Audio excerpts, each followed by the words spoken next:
오늘 하루도 말씀으로 승리하는 하루 되세요. 화이팅!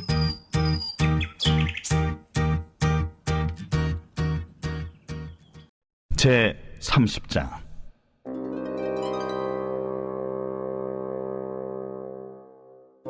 너는 분향할 제단을 만들지니 곧 조각목으로 만들되 길이가 한 규빗, 너비가 한 규빗으로 네모가 반듯하게 하고 높이는 2규빗으로 하며 그 뿔을 그것과 이어지게 하고 제단 상면과 전후 좌우면과 뿔을 순금으로 싸고 주위에 금태를 두를지며 금태 아래 양쪽에 금고리 둘을 만들되 곧 그 양쪽에 만들지니 이는 제단을 매는 차를 꿰일 것이며 그 차를 조각목으로 만들고 금으로 싸고 그 제단을 증거궤 위 속죄소 맞은편 곧 증거궤 앞에 있는 휘장 밖에 두라. 그 속죄소는 내가 너와 만날 것이며 아론이 아침마다 그 위에 향기로운 향을 사르되 등불을 손질할 때 살을 찌며 또 저녁 때 등불을 켤 때 살을 찌니 이 향은 너희가 대대로 여호와 앞에 끊지 못할지며 너희는 그 위에 다른 향을 사르지 말며 번제나 소제를 드리지 말며 전제에 술을 붓지 말며 아론이 1년에 한 번씩 이 향단 뿔을 위하여 속죄하되 속죄제의 피로 1년에 한 번씩 대대로 속죄할지니라. 이 제단은 여호와께 지극히 거룩하니라. 여호와께서 모세에게 말씀하여 이르시되 내가 이스라엘 자손의 수요를 조사할 때에 조사받은 각 사람은 그들을 계수할 때에 자기 생명의 속전을 여호와께 드릴지니 이는 그들을 계수할 때에 그들 중에 질병이 없게 하려 함이라. 무릇 계수 중에 드는 자마다 성소의 세겔로 반 세겔을 낼지니 한 세겔은 20게라라. 그 반 세겔을 여호와께 드릴지며 계수 중에 드는 모든 자 곧 20살 이상 된 자가 여호와께 드리되 너희의 생명을 대속하기 위하여 여호와께 드릴 때에 부자라고 반 세겔에서 더 내지 말고 가난한 자라고 덜 내지 말지며 너는 이스라엘 자손에게 속전을 취하여 회막 봉사에 쓰라. 이것이 여호와 앞에서 이스라엘 자손의 기념이 되어서 너희의 생명을 대속하리라. 할렐루야. 오늘 참으로 좋은 날입니다. 하나님의 은혜와 기쁨과 평강이 오늘 지금 여러분과 함께 있으시기를 축복합니다. 오늘 여러분과 함께 묵상할 내용은 분향단과 속전입니다. 30장 1절을 함께 보실까요? 너는 분향할 제단을 만들지니 곧 조각목으로 만들되 라고 하나님은 말씀하고 있습니다. 여러분의 1절을 읽으시고 또는 들으시며 어떠한 느낌이 드십니까? 자, 제가 다시 한번 천천히 읽어드릴 테니까 잘 들어보시기 바랍니다. 너는 분향할 제단을 만들지니 곧 조각목으로 만들되. 저는 이 말씀을 묵상하면서 온 만물을 창조하시기에 앞서 목을 한번 가다듬으시고 사방이 깜깜한 암흑 가운데 서 계시는 하나님을 떠올려 보았습니다. 여러분도 눈을 한번 감으시고 그 상황을 느껴보시기 바랍니다. 창세기 1장 1절에서 4절 말씀입니다. 태초에 하나님이 천지를 창조하시니라. 땅이 혼돈하고 공허하며 흑암이 깊음 위에 있고 하나님의 영은 수면 위에 운행하시니라. 하나님이 이르시되 빛이 있으라 하시니 빛이 있었고 빛이 하나님이 보시기에 좋았더라. 아멘. 아무것도 없는 흑암의 깊음 위에서 하나님은 무엇을 해야 할까 고민하거나 지체하지 않으셨습니다. 빛이 있으라 하시니 곧 빛이 있게 되었습니다. 여러분 혹시 인생을 사시면서 앞이 깜깜해진 상황을 경험해 본 적 있으십니까? 어떤 상황과 일로 인해 너무나 당황하고 너무나 힘든 나머지 머릿속이 하얗게 되어버린 상태인 것입니다.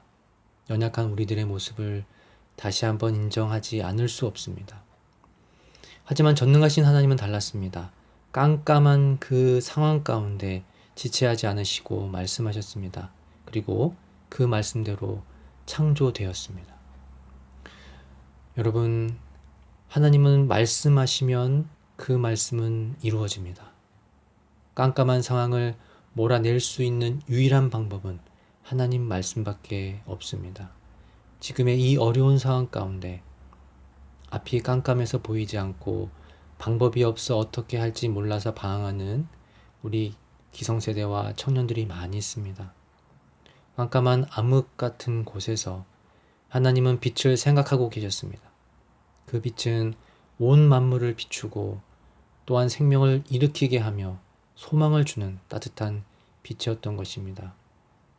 이 빛은 인간이 상상할 수 없는 크고 비밀한 일이었던 것입니다.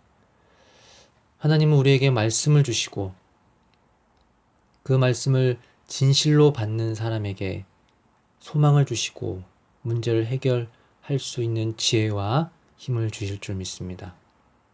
아까 우리는 1절을 천천히 읽어보며 그 말씀을 음미해 보았습니다. 분향할 제단을 만드시는 하나님의 말씀입니다. 그 말씀 어떠십니까? 정말 정확하고 구체적입니다. 하나님은 먼저 분향할 제단을 만들지니라고 말씀합니다. 그 말씀 가운데 모든 것을 알고 계시고 모든 것을 계획하시는 하나님의 전능하신 모습을 다시 한번 볼 수 있습니다. 2절부터 보시면 구체적으로 어떻게 만들어야 할지를 자세하게 설명해 주고 계십니다. 이 분향할 제단인 분향단은 무슨 나무로 만들라고 하십니까? 네, 조각목입니다. 조각목은 아카시아 나무로 생각하시면 되실 것 같습니다.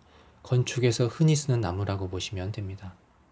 하나님은 이 땅의 수많은 나무 중에 조각목을 생각하셨습니다. 그러면 우리는 어떻게 해야 합니까? 그렇습니다.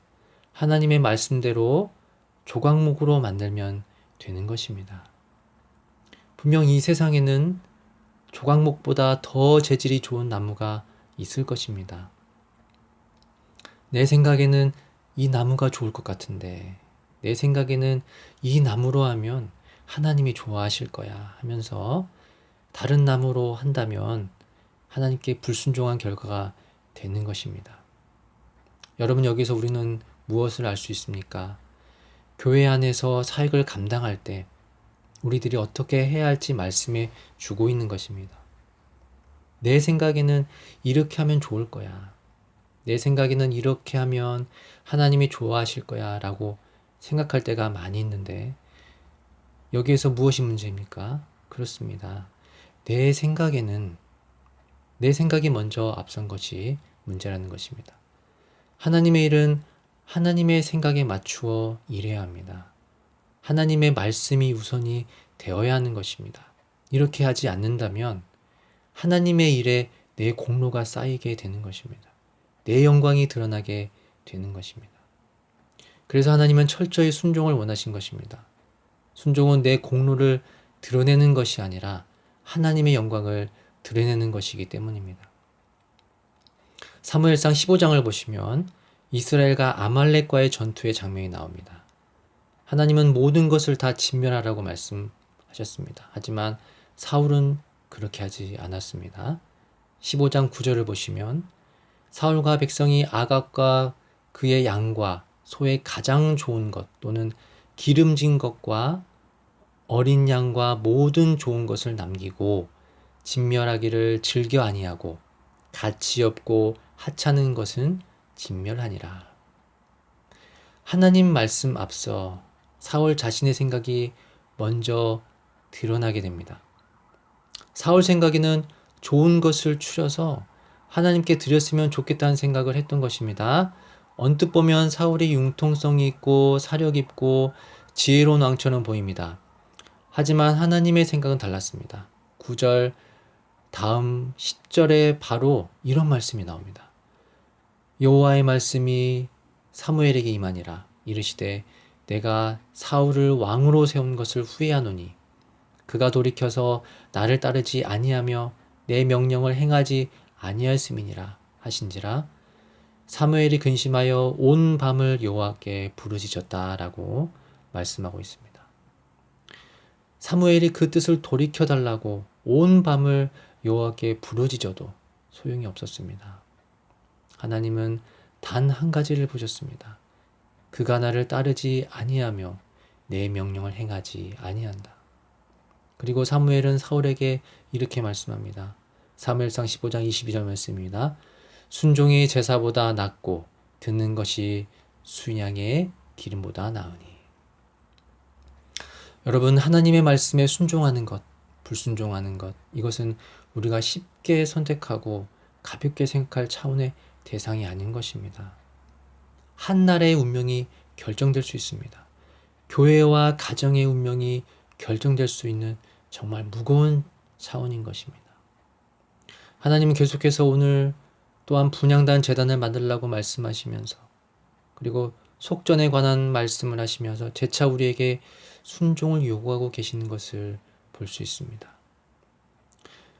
여러분, 하나님 말씀 따라 치수대로 정확하게 만들게 되면 그 분향단은 완벽하고 멋지고 잘 맞추어진 분향단이 될 것입니다. 하지만 내 생각대로 다른 재질과 다른 치수로 만들게 되면 삐걱거리며 무너지게 될 것입니다. 우리의 공동체는 이와 같아야 합니다. 무너진 성벽이 재건되기 위해서는 내 생각이 아닌 하나님의 말씀에 귀를 기울여야 합니다. 우리 모두가 하나님 말씀에 순종하며 하나님이 말씀하신 치수와 재료를 잘 맞추어 나갈 때 아름답고 완벽한 퍼즐이 완성되는 것입니다. 그 퍼즐들이 모이고 모여서 벽을 이루고 든든하고 튼튼한 집이 완성되는 것입니다. 이때부터 하나님의 부흥은 시작이 되는 것입니다. 나의 요구와 나의 생각으로의 부흥이 아닌 하나님의 부흥을 기대하십시오. 그리고 그 부흥을 아름답게 준비하시는 우리 광일교회 성도님들 다 되어지시길 축복합니다.